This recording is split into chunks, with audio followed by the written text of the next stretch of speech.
নমস্কার বন্ধুরা, কেমন আছো সবাই? আজকে নতুন একটা ভিডিও নিয়ে চলে এসেছি। তোমাদেরকে রিকোয়েস্ট করব শেষ অবধি সঙ্গে থাকতে।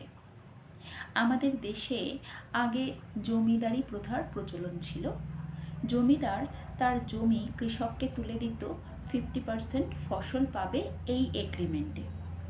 এবার জমিদারের জমিতে তো কৃষক চাষ করছে, কিন্তু চাষ সংক্রান্ত বিভিন্ন ব্যয় কৃষককেই করতে হতো।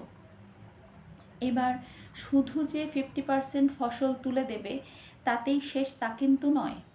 এর সাথে বিভিন্ন নজরানা ছিল, নায়েবের ট্যাক্স ছিল, গোমস্তার ট্যাক্স ছিল, আরও হাজারো আননেসেসারি ট্যাক্স ছিল।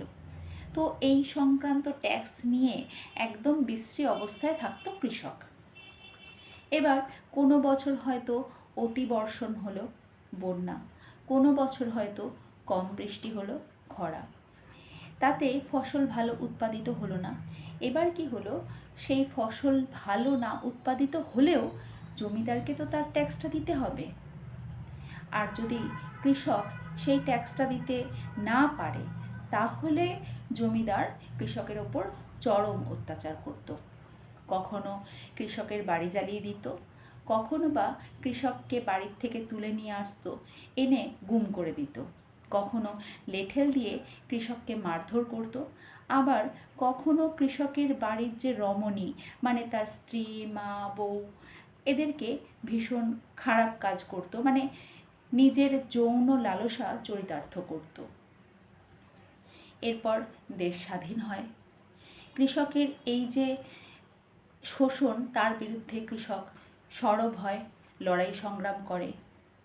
তারপরে জমিদারি প্রথার উচ্ছেদ হয়। আমাদের রাজ্য পশ্চিমবঙ্গে বামফ্রন্ট সরকার ক্ষমতায় এসে অপারেশন বর্গা করে, ল্যান্ড রিফর্ম পলিসি করে, ফলে জমিদারি প্রথা এখানে বিলুপ্তই হয়ে যায়। কিন্তু জমিদারি প্রথা বা সামন্ততন্ত্র বিলোপ হলে কী হবে, তার যে ভাবধারা তা কিন্তু আজও আমাদের সমাজে বহমান।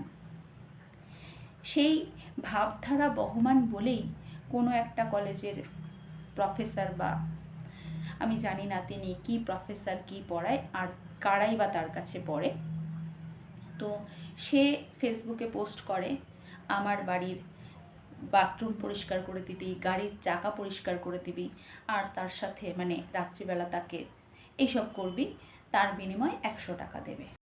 দেখো, ও যে গাড়ি ধোয়া, বাথরুম পরিষ্কার এসবের সাথে ওর যৌন চাহিদার কথা বলছে, সেটাই কিন্তু সামন্ততান্ত্রিক চিন্তা চেতনা।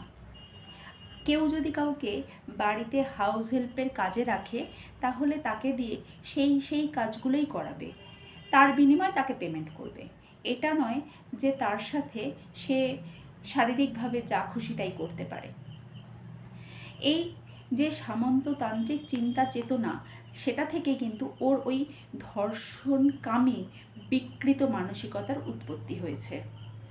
তবে ওকে যেভাবে পালিশ দিয়েছে এবং এইভাবেই সবাইকে ঠিকঠাকভাবে পালিশটা দেয়া গেলে হয়তো কিছু ধর্ষণ, কিছু মলেস্টেশন বন্ধ করা যাবে, কিন্তু আলটিমেটলি এই লিঙ্গ বৈষম্যের যে বিষয়টা, সেটা বন্ধ করতে গেলে সামন্ততান্ত্রিক যে চিন্তা ভাবনা, যে ভাবধারা আজও সমাজে বহমান, সেটাকেই বন্ধ করতে হবে।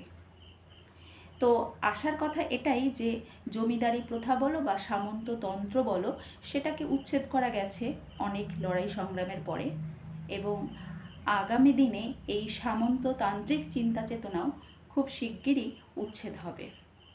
ভিডিও ভালো লাগলে লাইক, কমেন্ট, শেয়ার করো, আর নেগেটিভ কমেন্ট